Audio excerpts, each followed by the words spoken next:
Hi, good evening. അപ്പോൾ നമ്മുടെ ഇന്നത്തെ റെസിപ്പി എന്ന് പറയുന്നത് വളരെ സിമ്പിൾ ആയിട്ടുള്ള റെസിപ്പിയാണ്. നമ്മുടെ ബ്രെഡ് പക്കോട. സാധാരണ നമ്മൾ ബ്രെഡ് പക്കോട ഉണ്ടാക്കുന്ന രീതിയിലല്ല, കുറച്ച് ഇൻഗ്രീഡിയൻസ് ഒക്കെ വ്യത്യാസമായിട്ട് ചേർക്കുന്നുണ്ട്. അപ്പോൾ ഇതുപോലെ നിങ്ങൾ ഉണ്ടാക്കി നോക്കിയിട്ടില്ലെങ്കിൽ ഉറപ്പായിട്ടും ട്രൈ ചെയ്ത് നോക്കിക്കോളൂ. ഇതിലേക്ക് നിങ്ങൾക്ക് ഇഷ്ടമുള്ള വെജിറ്റബിൾസ്, ക്യാബേജോ ക്യാരറ്റോ ഒക്കെ ചേർക്കാം. ക്യാരറ്റാണ് ചേർക്കുന്നതെങ്കിൽ ഗ്രേറ്റ് ചെയ്ത് ചേർക്കുക, ക്യാബേജാണ് ചേർക്കുന്നതെങ്കിൽ ചെറുതായിട്ട് ചോപ്പ് ചെയ്ത് ചേർക്കുക. അങ്ങനെ ഇഷ്ടമുള്ള വെജിറ്റബിൾസ്, കുട്ടികളെ കഴിപ്പിക്കണം എന്ന ആഗ്രഹമുള്ള വെജിറ്റബിൾസ് ഇതിലേക്ക് ചേർക്കാം കേട്ടോ. അങ്ങനെ വ്യത്യസ്തമായ രീതിയിൽ ബ്രെഡ് പക്കോട ഒന്ന് ഉണ്ടാക്കി നോക്കൂ. നന്നായിട്ട് എൻജോയ് ചെയ്ത് കഴിക്കാം ചൂട് ചായയുടെ കൂടെ. അപ്പോൾ എങ്ങനെയാണ് നമ്മുടെ ഈ ഒരു ബ്രെഡ് പക്കോട തയ്യാറാക്കുന്നതെന്ന് നോക്കാം.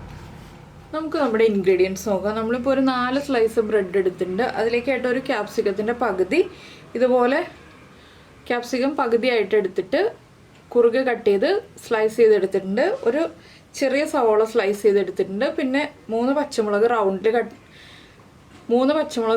കനം കുറച്ച് കട്ട് ചെയ്തെടുത്തിട്ടുണ്ട്. 2 ടേബിൾ സ്പൂൺ മല്ലിയില എടുത്തിട്ടുണ്ട്. 1/2 കപ്പ് കടലമാവ് എടുത്തിട്ടുണ്ട്. പിന്നെ നമ്മുടെ പൊടികളൊക്കെയാണ്, അത് ഞാൻ ചേർക്കുമ്പോൾ പറയാം. ഞാനിപ്പോൾ ഒരു വലിയ പാത്രത്തിലേക്ക് ബ്രെഡ് ഇതുപോലെ ചെറുതായിട്ട് കട്ട് ചെയ്ത് ഇട്ട് കൊടുത്തിട്ടുണ്ട്.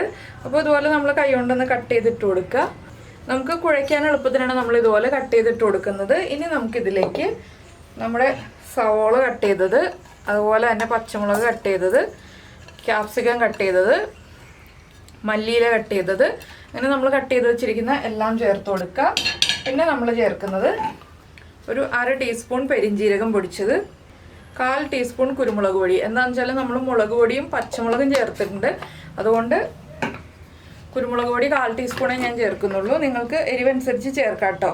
പിന്നെ ഒരു 1/2 ടീസ്പൂൺ നമ്മുടെ മുളക് പൊടി ചേർക്കുന്നുണ്ട്, എരിവുള്ള മുളക് പൊടിയാണ്. 1/2 ടീസ്പൂൺ മഞ്ഞൾപ്പൊടി, 1/2 കപ്പ് കടലമാവ്. ഇത്രയും ചേർത്ത് നമുക്ക് കുറച്ച് ഉപ്പും കൂടി ചേർക്കണം. നമ്മുടെ ബ്രെഡിനും കടലമാവിനും എല്ലാം ആവശ്യമായിട്ടുള്ള ഉപ്പ്, ഒരു തണ്ട് കറിവേപ്പില, ഇതെല്ലാം ചേർത്ത് നമുക്കൊന്ന് കുഴച്ചെടുക്കാം. ആദ്യം നന്നായിട്ടൊന്ന് മിക്സ് ചെയ്തെടുക്കുക. സവോളയൊക്കെ ചെറിയൊരു വെള്ളത്തിൻ്റെ അംശം ഉള്ളതുകൊണ്ട് തന്നെ ഒന്ന് കുഴഞ്ഞ് കിട്ടും. അതിനുശേഷം നമുക്ക് ചെറിയൊരളവിൽ വെള്ളം ചേർത്ത് കുഴയ്ക്കാം. ആദ്യമേ വെള്ളം ചേർത്ത് കുഴയ്ക്കണ്ട.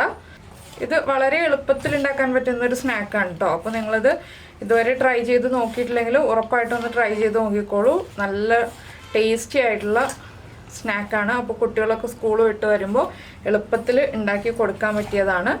സ്പൈസി ആയിട്ടുള്ള സ്നാക്ക് ഇഷ്ടപ്പെടുന്ന കുട്ടികൾക്ക്, ചെറിയൊരു സ്പൈസിനെസ് ഒക്കെ ഇഷ്ടപ്പെടുന്ന കുട്ടികൾക്ക് എന്തായാലും ഇഷ്ടപ്പെടും. നമ്മുടെ വീട്ടിൽ ബ്രെഡൊക്കെ എപ്പോഴും ഉണ്ടാകുന്നതല്ലേ, അപ്പോൾ വൈകുന്നേരം ചായക്ക് എളുപ്പത്തിൽ ഉണ്ടാക്കി കൊടുക്കാം. അപ്പോൾ ഇത് കണ്ടോ, നന്നായിട്ട് മിക്സായി വന്ന് തുടങ്ങുന്നുണ്ട്. പെരിഞ്ജീരകം പൊടിച്ചതില്ലാന്നുണ്ടെങ്കിൽ പെരിഞ്ജീരകം ഒന്ന് ജസ്റ്റ് ഒന്ന് ചതച്ചിട്ട് കൊടുത്താലും മതി കേട്ടോ. അപ്പോൾ പെരിഞ്ജീരകത്തിൻ്റെ ഫ്ലേവർ വരികയാണെങ്കിൽ നല്ലൊരു ഫ്ലേവറാണ്. ഇല്ലെന്നുണ്ടെങ്കിൽ നമുക്ക് ഗരം മസാലപ്പൊടി ചേർത്തിട്ടും ഉണ്ടാക്കി കൊടുക്കാം. പക്ഷേ പെരിഞ്ജീരകപ്പൊടിയാണ് കൂടുതൽ ടേസ്റ്റ് ഉണ്ടാവുക. അപ്പോൾ നന്നായിട്ട് മിക്സായി വന്നിട്ടുണ്ട്. ഇങ്ങനെ ആകുമ്പോൾ ഇതിലേക്ക് വേണമെങ്കിൽ ക്യാരറ്റ് ചേർക്കണം എന്നുണ്ടെങ്കിൽ ഒരു ക്യാരറ്റിൻ്റെ പകുതി ഗ്രേറ്റ് ചെയ്ത് ചേർക്കാം കേട്ടോ. അപ്പോൾ എന്താണെന്ന് വെച്ചാൽ കൂടുതൽ വെജിറ്റബിൾസ് നമ്മുടെ കുട്ടികൾ കഴിക്കുകയും ചെയ്യും ബ്രെഡിൻ്റെ കൂടെ ഇങ്ങനെ ചേർത്ത് കൊടുക്കുമ്പോൾ. ഇനി നമുക്ക് ചെറിയൊരളവിൽ വെള്ളം ചേർത്ത് മിക്സ് ചെയ്യാം. വെള്ളം തളിച്ചു കൊടുക്കാനേ പാടുള്ളൂ, ഒരുപാട് ഒഴിച്ച് മിക്സ് ചെയ്യണ്ട. ബ്രെഡിൻ്റെ അളവ് എപ്പോഴും കുറഞ്ഞു നിൽക്കാൻ ശ്രദ്ധിക്കുക. എന്താണെന്ന് വെച്ചാൽ ഒരുപാട് ബ്രെഡ് വേണ്ട, നമുക്ക് ആ വെജിറ്റബിൾസാണ് കൂടുതൽ വേണ്ടത്. നന്നായൊന്ന് നമുക്ക് ഇതുപോലെ ഇങ്ങനെ ഉരുട്ടി എടുക്കാൻ പറ്റണം. നമുക്കിതുപോലെ ആക്കിയിട്ട് ഒന്ന് പരത്തി എണ്ണയിലേക്ക് ഇട്ട് കൊടുക്കാൻ പറ്റണം. ആ രീതിയിൽ ഒന്ന് കുഴച്ചെടുക്കണം.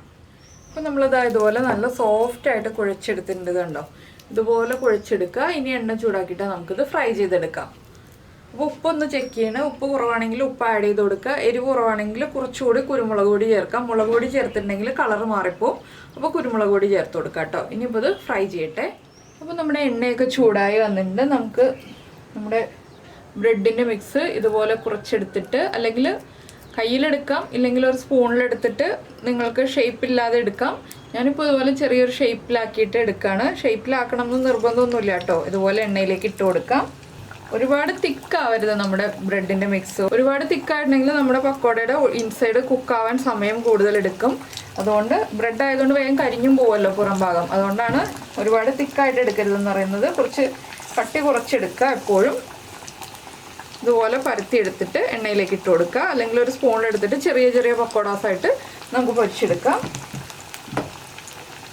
അപ്പോൾ നിങ്ങൾ ഇതുപോലെ പക്കോട ഉണ്ടാക്കിയിട്ടില്ലെങ്കിൽ ഉറപ്പായിട്ടൊന്ന് ട്രൈ ചെയ്ത് നോക്കിക്കോളൂ കേട്ടോ. വൈകിട്ട് ചായക്ക് എന്തായാലും ഇന്ന് തന്നെ ഉണ്ടാക്കി നോക്കിക്കോളൂ ബ്രെഡ് വീട്ടിലുണ്ടെങ്കിൽ. പിന്നെ ഒരുപാട് എണ്ണം കൂടുതലായിട്ട് ഇട്ട് കൊടുക്കരുത്. ഒരു 4-5 എണ്ണം ഇട്ട് കൊടുക്കാം. എൻ്റെ കയ്യിൽ ചെറിയ ചട്ടി ആയതുകൊണ്ട് ഞാൻ 4 എണ്ണമാണ് ഇട്ട് കൊടുത്തിട്ടുള്ളത്. അതൊന്ന് കുക്കായി വരട്ടെ. അപ്പോൾ നമ്മൾ ആദ്യം ഇട്ടത് നമുക്കൊന്ന് തിരിച്ചിട്ട് കൊടുക്കുക. നമ്മൾ എണ്ണയിലേക്ക് ഇട്ടിട്ട് ഉടനെ തന്നെ തിരിച്ചിടരുത് കേട്ടോ. കുറച്ച് സമയം കഴിഞ്ഞിട്ട് തിരിച്ചിട്ട് കൊടുക്കുക. ഉടനെ തന്നെ തിരിച്ചിട്ടുണ്ടെങ്കിൽ പൊടിഞ്ഞു പോകും. അതുകൊണ്ടാണ് നമ്മൾ കുറച്ച് സമയം കഴിഞ്ഞിട്ട് തിരിച്ചിട്ട് കൊടുക്കുക എന്ന് പറയുന്നത്. ഇനി ഈ സൈഡും കൂടി ഒന്ന് കുക്കായി വരട്ടെ. ബ്രെഡ് ആയതുകൊണ്ട് കുറച്ച് സോഫ്റ്റാണ്. അതൊന്ന് ക്രിസ്പി ആയി വരാനായിട്ട് കുറച്ച് സമയം എടുക്കും. എണ്ണയിൽ നിന്ന് എടുത്താലും ഉടനെ തന്നെ കഴിക്കരുത്. ഒന്ന് ഇളം ചൂടായി വരുമ്പോഴേ കഴിക്കാൻ പാടുള്ളൂ. ആ ചൂടൊക്കെ ഒന്ന് മാറി ഇളം ചൂടിലേക്ക് എത്തുമ്പോഴേ കഴിക്കാൻ പാടുള്ളൂ. നല്ല ചൂടോടെ കഴിക്കുന്നതിനേക്കാൾ ടേസ്റ്റ് ഇളം ചൂടിൽ കഴിക്കുന്നതാണ്. ഇപ്പം നല്ല മഴയൊക്കെയുള്ള സമയങ്ങളിൽ ചൂട് ചായയും അതുപോലെ ഈ ഒരു ബ്രെഡ് പക്കോടയൊക്കെ കൂടി കഴിക്കുകയാണെങ്കിൽ നല്ല ടേസ്റ്റ് ആയിരിക്കും. അപ്പോൾ നിങ്ങൾ ഈ ഒരു റെസിപ്പി ഇതുവരെ ചെയ്ത് നോക്കിയില്ലെങ്കിൽ ഉറപ്പായിട്ടും ട്രൈ ചെയ്തിട്ട് നമ്മുടെ വീഡിയോയുടെ താഴെ ഒന്ന് കമൻറ്റ് ചെയ്യാൻ മറന്നു പോയത് കേട്ടോ. എങ്ങനെയുണ്ടായിരുന്നു ഇതുപോലെ ബ്രെഡ് പക്കോട ഉണ്ടാക്കിയിട്ടുണ്ട്. നമ്മൾ നേരത്തെ വേറൊരു ബ്രെഡ് പക്കോട ചെയ്തിട്ടുണ്ട്. അതെങ്ങനെയാണെന്ന് വെച്ചിട്ടുണ്ടെങ്കിൽ ഇത്രയും ഇൻഗ്രീഡിയൻസ് ഒന്നല്ല, വേറെ രീതിയിലാണ്. അപ്പോൾ നീതാസ് ടേസ്റ്റ്ലാൻഡ് ബ്രെഡ് പക്കോട എന്ന് പറഞ്ഞ് സെർച്ച് ചെയ്തിട്ടുണ്ടെങ്കിൽ നിങ്ങൾക്ക് ആ ഒരു ബ്രെഡ് പക്കോടയുടെ റെസിപ്പിയും കിട്ടും. ഇനിയിപ്പോൾ ഇത് ഞാൻ അപ്ലോഡ് ചെയ്ത് കഴിയുമ്പോൾ ഈ ഒരു ബ്രെഡ് പക്കോടയുടെ റെസിപ്പിയും കിട്ടും. അപ്പോൾ 2 രീതിയിലുള്ള ബ്രെഡ് പക്കോട ഉണ്ടാക്കി കഴിച്ചു നോക്കൂ. ബ്രെഡ് എപ്പോഴും അവൈലബിൾ ആയതുകൊണ്ട് വേഗം തന്നെ നിങ്ങൾക്ക് ഉണ്ടാക്കാൻ പറ്റുന്ന റെസിപ്പികളാണ്. ഇതിപ്പോൾ അധികം സമയമില്ലല്ലോ, നിങ്ങൾ തന്നെ കണ്ടുകൊണ്ടിരിക്കുകയല്ലേ, വേഗം തന്നെ ഉണ്ടാക്കാമല്ലോ. അപ്പോൾ എന്തായാലും എല്ലാം ട്രൈ ചെയ്ത് നോക്കിയിട്ട് അഭിപ്രായങ്ങളൊക്കെ അറിയിക്കുക. അതുപോലെ തന്നെ ലൈക്ക് ചെയ്യാനും മറന്നു പോരുത് റെസിപ്പി ഇഷ്ടമായിട്ടുണ്ടെങ്കിൽ. പിന്നെ നമ്മുടെ ചാനൽ ആദ്യമായിട്ട് കാണുകയാണെങ്കിൽ നമ്മുടെ വീഡിയോ പ്രസൻറ്റ് ചെയ്യുന്ന രീതിയൊക്കെ ഇഷ്ടമായിരുന്നുണ്ടെങ്കിൽ നമ്മുടെ ചാനലൊന്ന് സബ്സ്ക്രൈബ് ചെയ്ത് സപ്പോർട്ട് ചെയ്യണേ.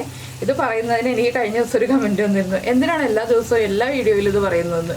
എന്താണെന്ന് വെച്ചാൽ സബ്സ്ക്രൈബ് ചെയ്യുന്ന കാര്യം ഞാൻ പറഞ്ഞില്ലെങ്കിൽ വേറെ ആരും പറയാനില്ലല്ലോ, അതുകൊണ്ടാണ് ഞാൻ എല്ലാ ദിവസവും പറയുന്നത് കേട്ടോ. റിപ്പീറ്റ് ചെയ്ത് പറയുന്നതിൽ ബുദ്ധിമുട്ടൊന്നും തോന്നരുതേ. അപ്പോൾ സബ്സ്ക്രൈബ് ചെയ്യാൻ മറന്നു പോകില്ല എന്ന് വിചാരിക്കുന്നു. അതുപോലെ തന്നെ ആ ബെല്ലൈക്കണൊന്ന് പ്രസ് ചെയ്യാനും മറന്നു പോകില്ലല്ലോ. ഇത് ആയിക്കൊണ്ടിരിക്കുന്നുണ്ട്. ഇപ്പോൾ അതൊന്ന് കുറഞ്ഞു വരുമ്പോൾ നമുക്ക് എണ്ണയിൽ നിന്ന് മാറ്റാം. ഒരുപാട് സമയം എണ്ണയിലിട്ടുണ്ടെങ്കിൽ ബ്രെഡ് ആയതുകൊണ്ട് കരിഞ്ഞു പോകും. അതുകൊണ്ടാണ് നമ്മൾ പത കുറഞ്ഞു വരുമ്പോൾ തന്നെ എണ്ണയിൽ നിന്ന് മാറ്റുക എന്ന് പറയുന്നത്. ഇതൊക്കെ ആയി തുടങ്ങിയത് കണ്ടോ, റെഡിയായി വരുന്നുണ്ട് സ്നാക്ക്. വളരെ ഈസി അല്ലേ. ബ്രെഡ് എടുക്കുക, കുറച്ച് വെജിറ്റബിൾസും എടുക്കുക, കുഴയ്ക്കുക. നമുക്ക് അപ്പോൾ തന്നെ എണ്ണയിലേക്ക് ഇട്ട് പൊരിച്ചെടുക്കാം. അധികം സമയമൊന്നും എടുക്കില്ല. ഒരു കിച്ചൺ ടിഷ്യൂയിലേക്ക് മാറ്റാം നമുക്കിത്. ഇപ്പോൾ നമ്മൾ ഇത് പൊരിച്ചെടുക്കുമ്പോൾ ശ്രദ്ധിക്കേണ്ട ഒരു കാര്യം എന്താണെന്ന് വെച്ചാൽ ആദ്യത്തെ ബാച്ച് എടുത്തു കഴിയുമ്പോൾ ഒരു 5 സെക്കൻഡ് വെയിറ്റ് ചെയ്യുക, എണ്ണ ഒന്നുകൂടി ചൂടായി വരാനായിട്ട്. അതിനുശേഷം മാത്രം നമ്മൾ അടുത്ത ബാച്ച് ഇട്ട് കൊടുക്കുക. എന്താണെന്ന് വെച്ചിട്ടുണ്ടെങ്കിൽ എണ്ണ ചൂട് കുറവാണെന്നുണ്ടെങ്കിൽ ബ്രെഡ് നന്നായിട്ട് എണ്ണ വലിക്കും. അതുകൊണ്ട് ഒരു 5 സെക്കൻഡ് വെയിറ്റ് ചെയ്തിട്ട് മാത്രം നമ്മൾ സെക്കൻഡ് ബാച്ച് ഇട്ട് കൊടുക്കുക. അപ്പോൾ ഞാൻ ഈ ഫസ്റ്റ് ബാച്ച് മുഴുവൻ എണ്ണയിൽ നിന്ന് മാറ്റാണ്. അതിനുശേഷം ഒരു 5 സെക്കൻഡ് വെയിറ്റ് ചെയ്തിട്ട് നമുക്ക് അടുത്ത ബാച്ച് ഇട്ട് കൊടുക്കാം. ഇതുപോലെ എല്ലാം നമുക്ക് പൊരിച്ച് കോരിയെടുക്കാം.